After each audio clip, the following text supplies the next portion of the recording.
الف اللہ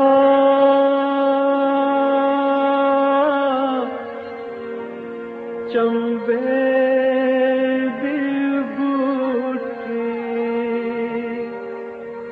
میرے من وچ مرشد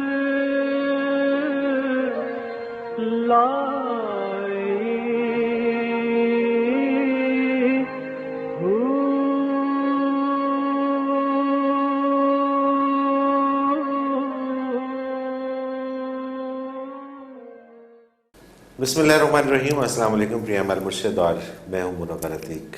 ناظرین محترم، آپ کے سوالات اس پریام میں ہوتے ہیں اور ہمارے ساتھ رہنمائی کے لیے موجود ہوتے ہیں ہمارے بہت ہی محترم جناب حضرت امیر محمد اکرم امان صاحب۔ آپ سلسلہ نقشبندیہ اویسیہ کے شیخ ہیں، مترجم قرآن ہیں، مفکر قرآن ہیں، شاعر ہیں، ادیب ہیں، بہت سے حوالے ہیں آپ کے تعارف کے۔ حضرت جی بہت شکریہ کہ آپ نے وقت دیا۔ ناظرین محترم، گزشتہ پریام میں ہم نے بات کی تھی کہ انسان کیا ہے، اور آج ہم بات کریں گے کہ انسان کو اللہ تعالیٰ نے فرمایا کہ میری بہترین تخلیق ہے۔ ہم دیکھتے ہیں کہ بہت سارے ایسے مناظر ہمیں نظر آتے ہیں کہ جن پہ اگر آنکھ پڑتی ہے تو ہم دیکھتے ہی رہ جاتے ہیں، اتنے خوبصورت مناظر ہوتے ہیں۔ ہم اگر انار کے درخت کو دیکھیں تو اس میں جس خوبصورتی سے اناروں کو سجایا جاتا ہے، اس کے دانوں کو سجایا جاتا ہے، ہم اس کو دیکھتے ہی رہ جاتے ہیں کہ کتنی خوبصورت تخلیق ہے۔ انسان کو جب ہم دیکھتے ہیں تو بہت ساری برائیوں میں مبتلا نظر آتا ہے، کہیں قتل و غارت گری ہو رہی ہے، کہیں چھینا جھپٹی ہو رہی ہے، کہیں کسی کا حق مارا جا رہا ہے، لیکن اللہ تعالیٰ فرماتا ہے کہ انسان میری بہترین تخلیق ہے۔ حضرت جی سے رہنمائی لیں گے کہ انسان کس طرح سے اللہ تعالیٰ کی بہترین تخلیق ہے۔ بسم اللہ الرحمن الرحیم۔ دیکھیں جی، انسان تخلیق دو طرح سے بہتر ہے۔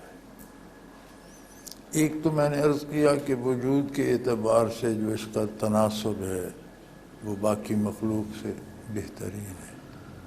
کوئی دوسری مخلوق کو اس طرح کے اعضاء و جوارے نہیں دیے گئے۔ جو کام ہاتھ پاؤں آنکھ ناک کان سے انسان لیتا ہے وہ دوسرا کوئی خوبصورت ترین جانور پرندہ بھی وہ کام نہیں لے سکتا۔ اس کو جو دماغ دیا گیا وہ کسی دوسری مخلوق میں نہیں ہے۔ چیزوں کو دیکھنا، سمجھنا، تجزیہ کرنا، ان کی وجوہات دریافت کرنا، ان کے نتائج دریافت کرنا، یہ خصوصیت انسان میں ہے، دوسری چیزوں میں نہیں ہے۔ اس کے علاوہ اس کا سب سے بڑا حسن جو ہے وہ میں نے عرض کیا کہ اس میں عالم امر کی روح ہے، دوسروں میں روح حیوانی ہے۔ اب یہ ایک سرحد پر آ گیا ہے جس میں ایک طرف نور ہی نور ہے، عالم امر کی روح ہے، دوسری طرف مادے کا انتہائی گھٹیا درجہ ہے۔ یہاں سے اب اسے فیصلہ اس پر اللہ نے چھوڑ دیا۔ جیسے آپ امتحان لیتے ہیں ایم اے کا تو اسے پہلے ایم اے کا پڑھاتے ہیں نا، پھر آپ پیپر دیتے ہیں کہ تم نے جو پڑھایا تھا وہ تمہیں آتا بھی ہے، سمجھا بھی ہے کہ نہیں۔ انسان کو بھی جب قوت فیصلہ سمجھنے کی استعداد دی، انبیاء بھیجے، کتابیں بھیجیں، سارے علوم اور ان کے نتائج اس پہ واضح فرمائے، تو اس کا پرچہ یہ ہے کہ اب دیکھیں تم عمل کس پہ کرتے۔ اگر تو یہ اپنے مادے کی طرف زیادہ جاتا ہے جس سے وجود بنا ہے، تو وجود چونکہ مادی ہے وہ مادی لذات چاہتا ہے، مادی چیزوں پہ فریفتہ ہو جاتا ہے۔ روح عالم امر سے ہے، اس کی غذا عالم امر سے ہے، اس کی دوا عالم امر سے ہے، اس کی لذت عالم امر سے ہے، اس کی عیاشی عالم امر سے ہے۔ جہاں کا باسی ہے وہیں کی چیزیں۔ اب وہاں تک رسائی کیسے ہو، اس کے لیے نور نبوت بھیج دیا، احکام نازل فرما دی۔ اب اگر احکام الہی کی پابندی کرتا ہے تو روح طاقتور ہوتی ہے، روح غالب ہوتی ہے تو بھلائی کرتا ہے، برائی کی طرف نہیں جاتا۔ دیکھا نا کتنے آپ کو ملتے ہیں جہاد میں، اب جنگ میں تو کوئی لحاظ نہیں کرتا، لیکن عین بندے نے تلوار اٹھائی، مقابل نے کلمہ پڑھ لیا، اس نے سینے سے لگا دیا۔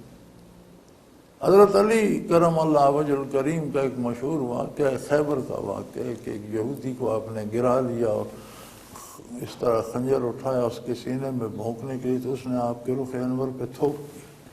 اب وہ اور تو کچھ نہیں کر سکتا تھا، تو انہوں نے چھوڑ دیا، رک کر کھڑے ہو۔ تو وہ بڑا حیران ہوا، اس نے کہا میں تو سمجھا ایک کی جگہ 50 خنجر مارو گے۔ انہوں نے کہا نہیں، میں اللہ کے لیے، اللہ کی رضا کے لیے لڑ رہا تھا۔ جب تم نے تھوکا تو میرا ذاتی غصہ اس میں، تو میں اپنی ذات کے لیے تمہیں قتل نہیں کر سکتا۔ یعنی جب روح میں تقویت آتی ہے، بدن تابع ہو جاتا ہے، تو پھر معاملہ اس طرح ہے۔ اور اگر اکثریت انبیاء پر ایمان نہ لائے، ان کا اتباع چھوڑ دے، تو پھر یہ ہوتا ہے جو آپ دنیا میں دیکھ رہے ہیں کہ ملکوں کے ملک تباہ کر دیے۔ کیوں کر دیے؟ یہ قیام امن کے لیے۔ کیسی عجیب منطق ہے کہ قیام امن کے لیے کروڑوں انسان تہتے کر، اور پھر وہاں ہمیشہ کے لیے فساد ان ملکوں میں شروع ہو گئے۔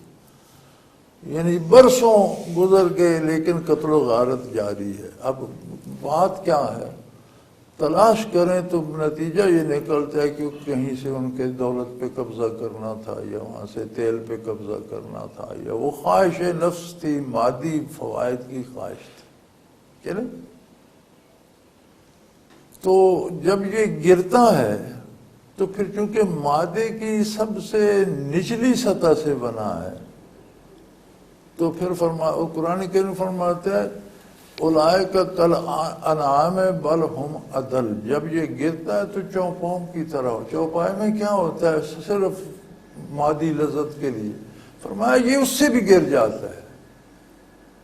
یعنی درندہ کھانے کے لیے مارتا ہے، پیٹ بھرا ہو تو شہر کے اوپر سے ہرن گزرتا رہے کچھ نہیں کہتا، یہ پھر لذت حاصل کرنے کے لیے تڑپاتا ہے، بندے کو مارتا ہے۔ تو جب یہ گرتا ہے تو پھر ان جانوروں درندوں سے نیچے چلا جاتا ہے۔ اتنا ظلم درندے نہیں کر سکتے جتنا پھر یہ کرتا ہے، اور پھر یہ عجیب عجیب باتیں تراشتا ہے۔ یہی میں نے عرض کی نا کہ قیام امن کے لیے ملک تباہ ہو گئی۔ کیا ہے قیام امن ہو رہا ہے؟ تو یہ اس کی دو انتہائیں ہیں۔ اچھا، بڑے مزے کی بات یہ ہے کہ جو معرفت حق اور روح کی غذا ہے وہ اللہ نے مشکل نہیں رکھی۔ نہیں ہوتا وہ کھانا نہ کھاؤ، صرف پانی پیا کرو، دن میں 4 دفعہ نہیں، صرف 1 دفعہ 10 لقمے کھا دو، نہیں، تمہیں پیٹ بھر کے کھاؤ، حلال کھاؤ، اپنا کھاؤ، دوسرے کا چھین کرنا کھاؤ، پاکیزہ چیزیں کھاؤ کہ ان کا اثر روح کے لیے بھی صحت مند ہے۔ یا ناپاک یا حرام کھاؤ گے، بدن کو تقویت دے کر روح پر بیماریاں چھا جائیں گی، موت آ جائے گی۔ تو جب روح مر جاتی ہے تو قرآن حکیم اللہ کی کتاب اس انسان کو مردہ شمار کرتا ہے۔ کیوں؟ وہ ایک کھوکھا ہے، مٹی کا چل رہا ہے، اس میں زندگی کی رمق باقی نہیں۔ ایک عرب شاعر نے کہا تھا وَأَجْسَامُهُمْ قَبْلَ الْقُبُورِ قُبُورُ، ان کے بدن قبروں میں جانے سے پہلے روحوں کی قبریں بن جائیں۔ لیکن جب یہ اس کی روح قوی ہوتی ہے تو یہ مر بھی جائے تو اللہ کہتا ہے اسے مردہ نہ کہو، یہ زندہ ہے۔ لا تقولوا لمن يقتل فی سبیل اللہ۔ اب جو قتل ہوتا ہے ظاہر ہے مر گیا، اس کا جنازہ ہوا، دفن فرمایا، نہیں ہوئی، مرا نہیں، یہ زندہ ہے۔ تو گویا حیات انسانی، بقائے انسانی، ارتقاء انسانی، مقام انسانیت کا تعلق روح کی حیات سے ہے۔ جب روح کی طرف یہ توجہ چھوڑ دیتا ہے تو پھر مادے کی چونکہ سب سے گھٹیا شکل ہے، نچلی سطح ہے، تو پھر یہ ایسے کرتوت کرتا ہے جیسے جانور بھی نہیں کر سکتے، تو پھر وہ اس سے بہت گر جاتا ہے۔ اب اس کا علاج، اس کی دوا، اس مرض کا علاج، ہر مرض کے طبیب ہیں، ہر مرض کی دوائیں ہیں، اور طبیب سے ہم ساری دوائیں کتابوں سے پڑھ سکتے ہیں، ان کی خصوصیات پڑھ سکتے ہیں، ان کے بننے کا طریقہ، سارے امراض کتابوں سے پڑھ سکتے ہیں، لیکن اب مجھے کیا ہے، یہ تخصیص کوئی ماہر ڈاکٹر ہی کرے گا۔ اس کی دوا کیا ہے، اس کے لیے بھی ڈاکٹر ہی چاہیے۔ تو ساری باتیں ہمارے علم میں ہیں، لیکن بھلائی کیا ہے، برائی کیا ہے، اس کے لیے نبی کا علم چاہیے، نبوت کا اتباع چاہیے، اللہ کی کتاب کا اتباع چاہیے۔ زندگی کی بکلٹ ہے قرآن۔ ہم نے تو اس کا استعمال ہی اس دور میں ہماری سمجھ میں نہیں رہا، بلکہ میں حیران ہوتا ہوں کہ قرآن سارا زور اس بات پہ دیتا ہے کہ خواہشات کے پیچھے نہ جاؤ، اللہ اور اللہ کے رسول کی بات مانو۔ خواہشات تمہارے مادی وجود سے، اس سے اشیاء کے ملنے سے نفس پیدا ہوتا ہے اور نفس خواہشات کرتا ہے، یہ ساری مادی دنیا کی ہوتی ہے۔ اب ہم اس سطح پر پہنچ گئے، آپ تو ان کی بات کر رہے ہیں نا جو درندوں سے بھی گر گئے، میں ان کی بات کر رہا ہوں جو خود کو بڑا نیک سمجھتے ہیں، لیکن کرتے کیا ہیں؟ یہ آیت پڑھو تو دولت ملے گی، یہ سورت پڑھو تو فلاں خواہش پوری ہو جائے گی، یہ وظیفہ کرو تو محبت کی شادی ہو جائے گی۔ یعنی جس کام سے قرآن روک رہا ہے کہ دنیاوی خواہشات پر وقت ضائع نہ کرو، اللہ کی اطاعت کرو، یہ اس قرآن کو ان خواہشات کی تکمیل کا ذریعہ بنا رہے ہیں۔ یہ گرنے کی حد ہوتی ہے یار، اور یہ سارے معاشرے میں عام نہیں ہے، سارے معاشرے میں یہ وبا پھیل گئی ہے۔ تو یہ فطری طور پر اس میں دونوں استعداد ہیں۔ گرتا ہے تو بہت نیچے چلا جاتا ہے چونکہ معدے کی انتہائی نچلی سطح سے ابھرا ہے، اٹھتا ہے تو بہت بلند چلا جاتا ہے، پھر اس کی مثال نہیں ملتی۔ بالکل صحیح، بالکل صحیح حضرت جی۔ مجھے ایک بریک پہ جانا ہے اور بریک سے واپس آ کر یہ جاننے کی کوشش کریں گے کہ چونکہ روح اور جسم کا تعلق پھر انسان بنا، جس طرح انسان کی جسم بیمار ہوتا ہے تو اس کے لیے ادویات کی ضرورت ہوتی ہے، تو روح کے لیے کون سی ادویات کی ضرورت ہوتی ہے۔ ناظرین محترم، ایک مختصر کمرشل بریک، حاضر ہوتے ہیں، ہمارے ساتھ رہیے گا۔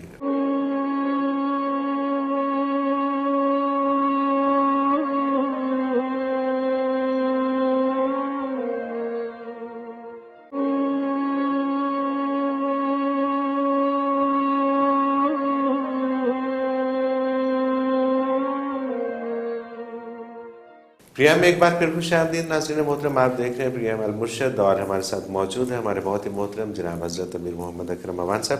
حضرت جی، بریک پہ جانے سے پہلے بات ہو رہی تھی کہ چونکہ انسان جسم اور روح کا مرکب ہے، تو جس طرح سے جسم کی نشو و نما ہو رہی ہوتی ہے، کیا اسی طرح سے روح کی بھی ہو رہی ہوتی ہے؟ اور یہ بھی فرمائیے گا کہ جب جسم بیمار ہوتا ہے تو ہمیں پتہ چل جاتا ہے کہ جسم بیمار ہو گیا، روح کی بیماری کا کیسے پتہ چلے گا، پھر ان کا علاج کیسے کیا جا سکتا ہے؟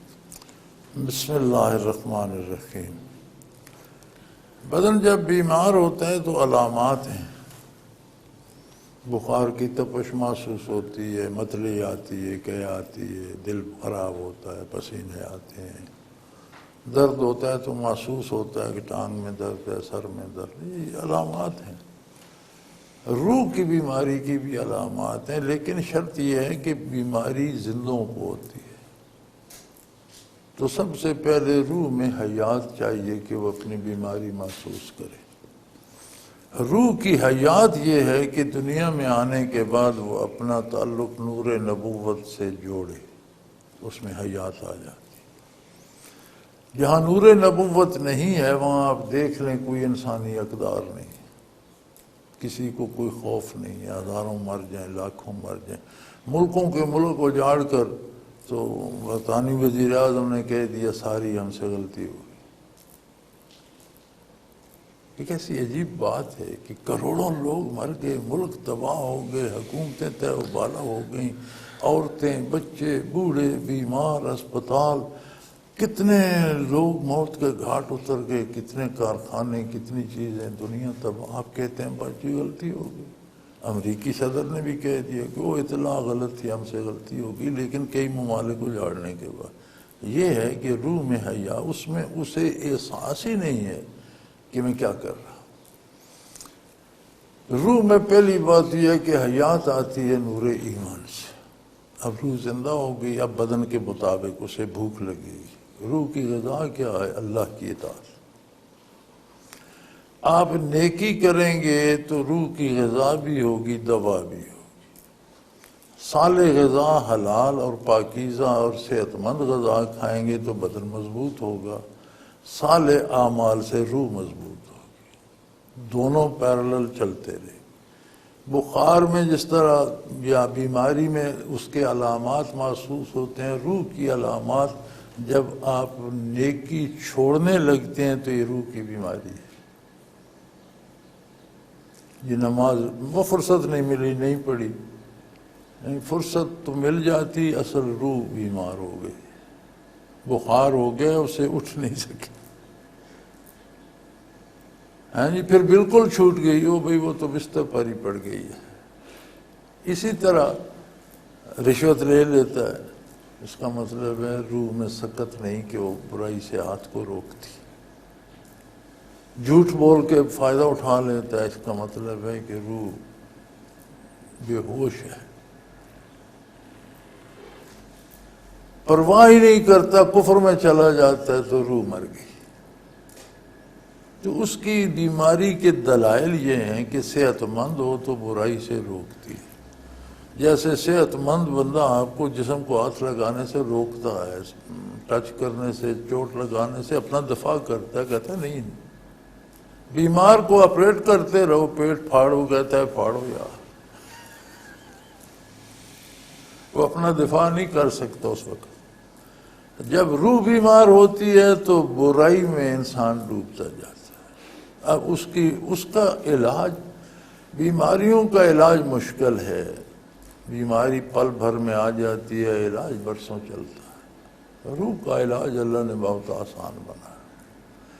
کتنے دور جا چکی ہے، کتنی مریض ہو، خلوص دل سے توبہ کر کے آئندہ کے لیے اپنا طریقہ کار بدل لو، برائی چھوڑ دو، فرمایا میں اسے پوری صحت دے دوں۔ یہ آسانی رکھی ہے رب العزت نے روح کے لیے کہ موت سے پہلے کبھی بھی توبہ کر لو۔ بلکہ نبی کے وسلم کے ارشاد کا مفہوم ہے کہ کوئی زمین و آسمان کو گناہوں سے بھر دے، اللہ کی رحمت کو عاجز نہیں کر سکتا، توبہ کرے سب معاف کر دے۔ پھر توبہ کے بھی مدارج ہیں، کس خلوص، کس گہرائی دل سے کی ہے۔ تو فرمایا جو انتہائی خلوص اور دل کی گہرائی سے کرتے ہیں، یبدل اللہ سیئاتہم حسنات، ان کی پرہیزیوں کے بدلے انہیں مزید صحت دے دیتے ہیں، ان کے بہت بڑھا دیتے ہیں۔ پھر اس کے علاج کے دو طریقے ہیں۔ انبیاء کی جو ہوتی ہیں، انبیاء سے جو فیوزات و برکات ہوتی ہیں، ان کے دو طریقے ہیں۔ اقوال نبی، ارشاد نبی، تعلیمات نبوت۔ تعلیمات نبوت میں اللہ کا قرآن بھی ہے، چونکہ وہی کا اور کوئی گواہ نہیں، صرف حضور نے سنی اور آپ نے بتایا یہ قرآن ہے۔ احادیث نبی کریم، سنت نبی کریم، وہ ساری آپ کی عملی زندگی بھی، آپ کے ارشادات بھی سارے قرآن کی تفسیر ہیں، تشریح ہیں۔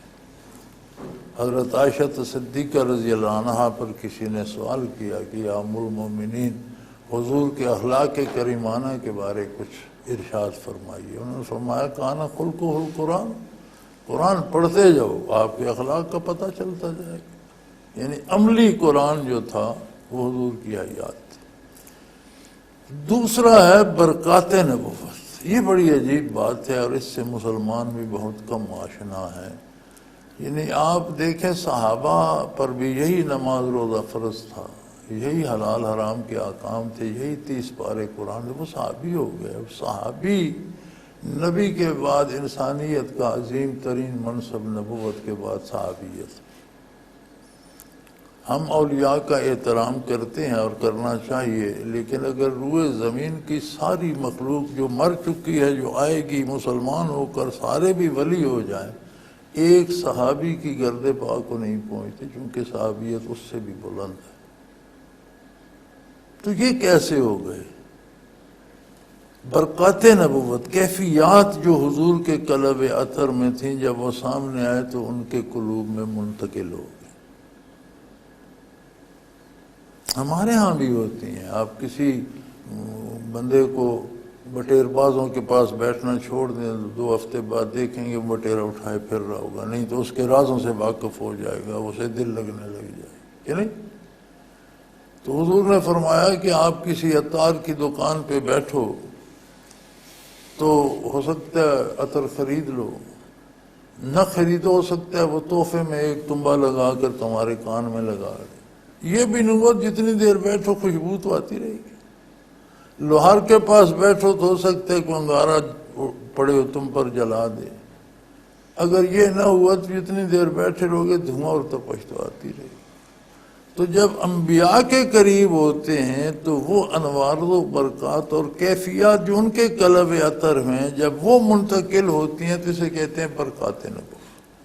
تو کمال روح تب نصیب ہوتا ہے کہ علوم نبوت بھی نصیب ہوں اور برکات نبوت بھی آ جائیں، تو پھر جو علوم پر عمل ہوتا ہے اس میں بہت گہرا خلوص آ جاتا ہے۔ یہی لوگ ہیں جنہیں ہم ولی اللہ کہتے ہیں۔ جس طرح تعلیمات نبوت قیامت تک کے لیے ہیں، برکات نبوت بھی قیامت تک کے لیے ہیں۔ جب کوئی چاہے جہاں چاہے اللہ کریم کوئی نہ کوئی سبب بنا دیتا ہے، چونکہ اللہ کا وعدہ ہے والذین جاہدوا فینا لنہدینہم سبلنا، جو ہمارے لیے مجاہدہ کرتے ہیں، لیکن فینا میری رضا کے لیے، میری تجلیات کو پانے کے لیے، میری معرفت، اور کوئی غرض نہ ہو میں پیر بن جاؤں، میں معتبر بن جاؤں، لوگ میرے پاؤں چومیں، ہاتھ چومیں، نہیں، لوگ مجھے نذرانے دیں، نہیں، صرف میری رضا کے لیے جو لوگ محنت اور مجاہدہ کرتے ہیں میں ان پر اپنے راستے کھول دیتا ہوں۔ تو علماء لکھتے ہیں کہ اس کا مفہوم یہ ہے کہ انہیں ایسے بندوں کے پاس پہنچا دیا جاتا ہے جن کے پاس برکات ہوتی ہے، یعنی بات طلب کی ہے، آگے انتظام وہ خود کر دیتا ہے۔ جہاں جستجو پیدا ہوتی ہے کہ مجھے معرفت حق چاہیے اور اس کے لیے مجاہدہ کرتا ہے، برائی چھوڑتا ہے، نیکی کرتا ہے، تو اس تمنا میں جتنا خلوص ہے اسے ان لوگوں کے پاس پہنچ۔ تو یہ بڑا آسان کام ہے اس لحاظ سے کہ برسوں کی بیماری ایک توبہ سے ٹھیک ہو جائے، خلوص سے طلب کریں تو اس کا اہتمام کر دیا جائے۔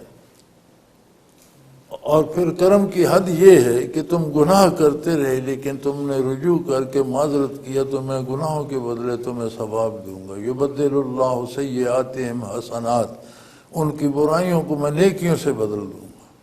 بھئی برائی کی تو میری نافرمانی کی نا، کسی کا کیا بگاڑا، تو میں وہ معاف کر کے اس کی جگہ اپنی عطا سے نواز دوں گا۔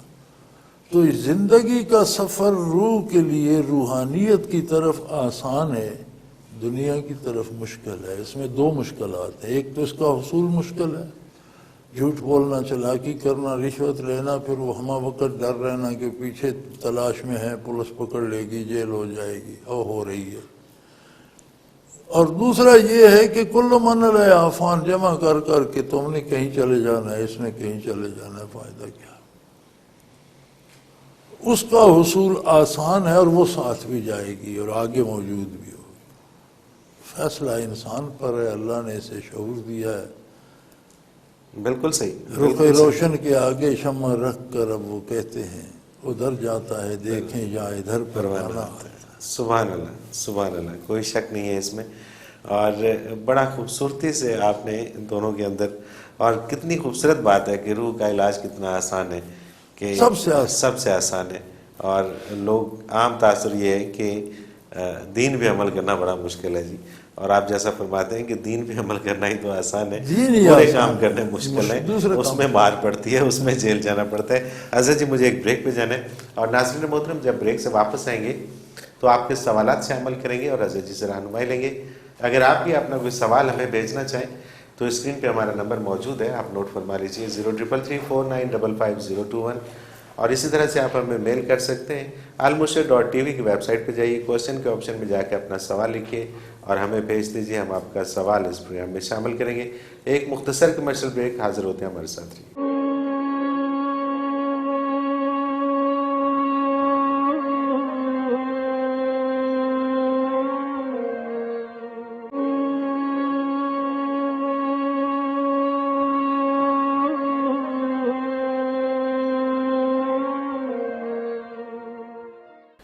پروگرام میں ایک بار پھر خوش آمدید ناظرین محترم، آپ کے سوالات اور رہنمائی کے لیے ہمارے ساتھ موجود ہمارے بہت ہی محترم جناب حضرت امیر محمد اکرم عوان صاحب۔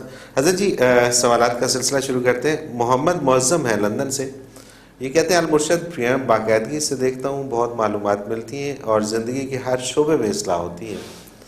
حضرت جی الف لام میم سے کیا مراد ہے؟ الف لام میم یہ صرف نہیں ہے، قرآن کریم میں بہت سی صورتوں کے ساتھ یہ حروف آئے ہیں، اور اصطلاح میں انہیں حروف مقطعات کہا جاتا ہے، یعنی کٹے ہوئے حروف، الگ الگ حرف، الف لام میم عین سین قاف یاسین، ان میں مفہوم کیا ہے؟ وہ بڑی سادہ سی بات علماء لکھتے ہیں، اللہ و رسولہ عالم، یا اللہ کو پتہ ہے، سبحان اللہ، اللہ کے رسول رسول کو کو پتہ پتہ ہے۔ ہے۔ ان کا فائدہ کیا ہے؟ اس میں علماء لکھتے ہیں کہ ان کے پڑھنے سے اور جو ان کے فوائد ہیں وہ مرتب ہو جاتے ہیں۔ صحیح، ہاں آپ معنی نہ بھی جانتے ہوں تو ان سے جو کیفیات قلب پہ وارد ہوتی ہیں، جو قرب الہی کی کیفیت آتی ہے، جو معرفت حق کی کیفیت آتی ہے، آپ ہر دوا کو جانتے تو نہیں،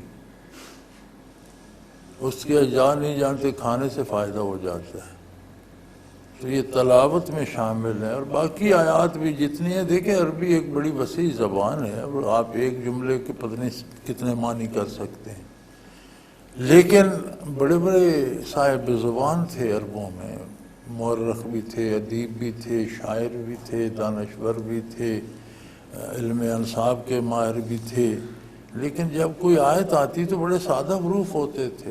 کئی دفعہ حضور نے سوال فرمایا کہ بھئی آپ نے سمجھا اس کا معنی کیا ہے؟ کسی نے جرت نہیں کی، فرمایا اللہ و رسولہ، سبحان اللہ، سبحان اللہ۔ آپ بتائیں گے تو معنی کا پتہ چلے گا۔ اور آج ہماری گمراہی کا سبب کیا ہے؟ آج بھی اگر ہم اس معنی پہ آ جائیں کہ جو حضور نے بتایا اور صحابہ نے سمجھا تو فرقے ختم ہو جائیں۔ بالکل ٹھیک بات، بالکل صحیح۔ جب ہم اپنی مرضی سے اور لغت سے اور علم کلام کے زور سے معنی اس میں فکس کرتے ہیں تو کچھ سے کچھ بن جاتا ہے۔ تو یہ الف لام میم کے معانی اللہ نے اپنے خاص بندوں کو بتائیں۔ قرآن کریم میں آتا ہے کہ میرے خاص بندے، اب وہ خاص بندے کون ہیں اسی کو پتہ ہے، بھی ہم تو نہیں مارک کر سکتے، اللہ بہتر جانتا ہے، اللہ کا رسول جانتا ہے، یا اللہ کے مقبول بندے جانتے ہیں۔ ہاں ان سے جو فائدہ ہے وہ ایسے ہی ہے جیسے ایک گولی آپ نے کھائی، اس پر ہو کی اور اس سے سر درد ٹھیک ہو گیا، ان کی تلاوت سے فائدہ ہو۔ سبحان اللہ، سبحان اللہ۔ اگلا سوال حضرت جی شامل کرتے ہیں، راہیل یونس ہیں، یہ کہتے ہیں کہ نماز پڑھتے ہوئے یہ احساس کیسے پیدا کیا جا سکتا ہے کہ میں اللہ کو دیکھ رہا ہوں یا اللہ مجھے دیکھ رہا ہے؟ دیکھیں انسان میں ایک عجیب حصہ ہے سوچنے کی، جسے قوت خیال کہتے ہیں، یہ فارغ نہیں رہتی۔ آپ کچھ بھی کر رہے ہوں تو یا تو آپ اسی کو سوچ رہے ہوں گے یا کچھ اور سوچ رہے ہوں۔ آپ کئی دفعہ ٹی وی دیکھ رہے ہوتے ہیں لیکن سوچ کچھ اور ہوتے ہیں، آپ کو پتہ ہی نہیں ٹی وی پہ کیا گزر گیا۔ صحیح، لیکن جو آپ کا پسندیدہ پروگرام ہے وہ دیکھ بھی، وہ سوچ بھی ہوئی رہے ہوتے ہیں کہ اس نے ایکٹنگ ٹھیک کی، اس کا لباس ٹھیک تھا، اس کا قد کاٹ ٹھیک ہے، اس کی شکل ٹھیک ہے۔ بالکل ٹھیک بات۔ تو آپ اگر نماز کا معنی یاد کر لیں اور اس کا مفہوم سمجھ لیں کہ میں اللہ کریم سے بات کر رہا ہوں، کیا کہہ رہا ہوں، سبحان اللہ، تو ساری چیز ادھر متوجہ ہو جاتی ہے۔ ہماری بد نصیبی یہ ہے کہ ہم ساری زندگی یہ نہیں سوچتے کہ جو الفاظ میں ادا ان کا مفہوم کیا ہے، میں بارگاہ الہی میں عرض کیا کر رہا ہوں، کچھ دینے کی بات کر رہا ہوں، کچھ لینے کی بات کر رہا ہوں، لینا کیا چاہتا ہوں، پیش کیا کر رہا ہوں۔ تو میاں یہ مفہوم سمجھ لو، معنی یاد کر لو تو بڑی حد تک انشاءاللہ بالکل ٹھیک، متوجہ ہو جاؤ گے۔ بالکل صحیح۔ عبد الخالق ہیں جدہ سعودی عرب سے۔ حضرت جی سب سے پہلے تو السلام علیکم ورحمۃ اللہ وبرکاتہ۔ حضرت جی مدت ہو گئی آپ کی محفل کے مزے لوٹے ہوئے، دعا کریں کہ آپ کے آس پاس آ جاؤں، کہیں دل نہیں لگتا، آپ کو ٹیلی ویژن پر دیکھ کر اور سن کر بہت سکون ملتا ہے، ذکر کی توفیق ہو جاتی ہے، مگر وہ بات نہیں جو منارہ میں تھی۔ جی چاہتا ہے کہ فاختہ کی طرح اڑ کر آپ کے پاس آ جاؤں، پر نہ جانے دنیا کے لالچ سے کب جان چھوٹے گی۔ آپ سے درخواست ہے کہ میرے لیے دعا کیجیے۔ انشاءاللہ اللہ بہتر۔ بلند بخت ہیں، یہ کہتی ہیں کہ بعض مائیں اپنے کسی ایک بچے کے ساتھ وہ سلوک نہیں کرتی یا وہ محبت نہیں کرتی جو دوسرے بچوں کے ساتھ کرتی ہیں، یا کچھ مائیں بچوں پر ظلم بھی کرتی ہیں، تو کیا جب ہم کہتے ہیں کہ اللہ 70 ماؤں جتنا پیار کرتا ہے تو یہ مائیں بھی اس کی مثال میں آتی ہیں۔ حقیقت یہ ہے کہ انسان میں بھی یہ کمزوری ہوتی ہے کہ وہ اگر اسے آپ 10 چیزیں دیں، ایک ہی قسم کی 10 قسم کی قمیضیں دیں، 10 قسم کی پتلون، 10 جوڑے جوتے دیں، تو کسی ایک کو وہ زیادہ لائک کرے گا، ٹھیک ہے، سارے قیمتی ہوں، سنبھالے گا، سب کو ضائع نہیں ہونے دے گا، لیکن ان میں کوئی نہ کوئی اسے پسند ہے۔ انسانی فطرت ہے، اولاد ساری ایک سی ہوتی ہے، بعض اوقات ایک بچہ جو ہے اس کی طرف رجحان زیادہ، لیکن یہ بچوں کا قصور ہے کہ وہ تصور کر لیتے ہیں۔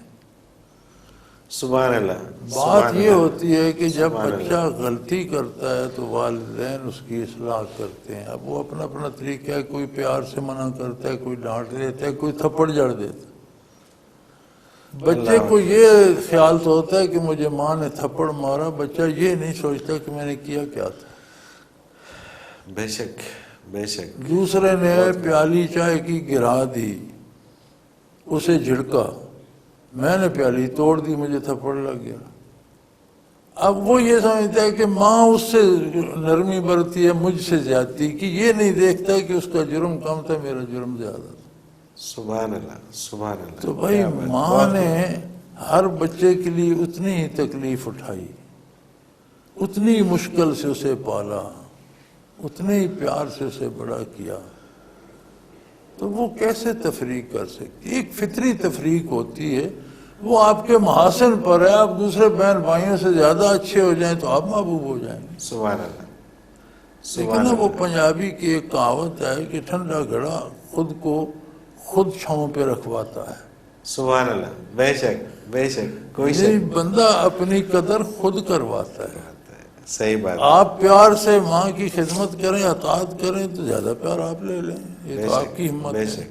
لیکن دوسروں کو بھی وہ ان کو بددعا نہیں دے گی، ان سے خفا نہیں ہوگی، پیار ان سے بھی ہوگا۔ تو اگر آپ کو کمی محسوس ہوتی ہے تو آپ کے بیہیویئر میں کمی ہوگی، آپ اپنی اصلاح کریں، ماں کی نہیں۔ سبحان اللہ، سبحان اللہ، کیا خوبصورت بات، بہت خوبصورت۔ اپنی فکر کریں، ماں کے پیار میں کمی نہیں ہے، ماں تو ماں ہے۔ ماں تو ماں ہے۔ محمد آصف ہیں لاہور سے، ہماری تنخواہ میں سے جی پی فنڈ کی کٹوتی ہوتی ہے، اس کٹوتی پہ حاصل ہونے والا منافع سود تو نہیں ہے؟ اس کے جہاں تک میں جانتا ہوں 2 طریقے ہوتے ہیں۔ بعض تو سرکاری محکمے وہ کہتے ہیں کہ آپ کا جو 100 روپے آپ کا فنڈ اب مہینہ کاٹا جائے گا تو 100 روپے آپ کو گورنمنٹ بھی دے گی، ٹھیک ہے، وہ تو حلال ہے۔ اب یہ جو 200 جمع ہو گیا اسے بینک میں رکھ دیا، اس پر سود لگے گا، وہ بھی آپ کو ملے گا، وہ سود حرام۔ صحیح، سود بہرحال حرام ہے۔ آپ ریٹائر ہوں، آپ کو رقم ملے، آپ اپنی رقم یا جو گورنمنٹ نے دی ہے وہ الگ کر لیں، جو بینک کا سود ہے اسے الگ کر لیں۔ بالکل صحیح۔ اچھا، ایک اور سوال ہے کہ انہوں نے نام نہیں لکھا، یہ کہتے ہیں کہ اگر کسی آدمی کے ماں باپ مسلمان نہ ہوں تو کیا پھر بھی اس پر والدین کی خدمت اور اطاعت واجب ہے؟ مسلمان ہونا نہ ہونا ان کا اور اللہ کا معاملہ ہے۔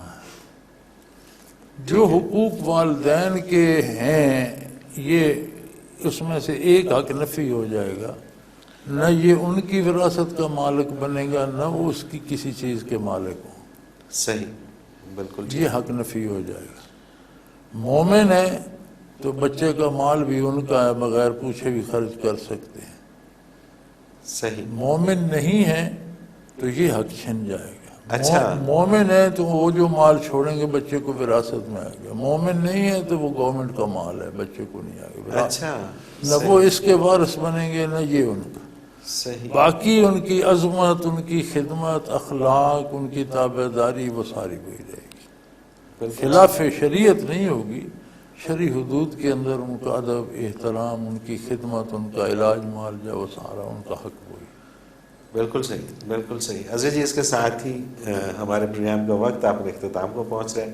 آپ کا بہت شکریہ کہ آپ نے وقت دیا۔ ناظرین محترم، اگر آپ بھی اپنا کوئی سوال ہمیں بھیجنا چاہیں تو اسکرین پہ ہمارا نمبر موجود ہے، آپ نوٹ فرما لیجیے، 0333495521۔ اسی طرح سے ہمیں میل کر سکتے ہیں، almurshid.tv کی ویب سائٹ پہ جائیے، کوسچن کے آپشن میں جا کے اپنا سوال لکھیے اور ہمیں سینڈ کر دیجیے۔ almurshid.tv پہ آپ کو سرچنگ کرنے کے لیے بہت کچھ مل سکتا ہے. ریسرچ کے لیے بہت اچھی ویب سائٹ ہے. حضرت جی کے جو تراجم ہیں انگلش اور اردو کے وہ بھی اس میں موجود ہیں. ہمارے تمام گزشتہ پروگرامز اس کے اندر موجود ہیں.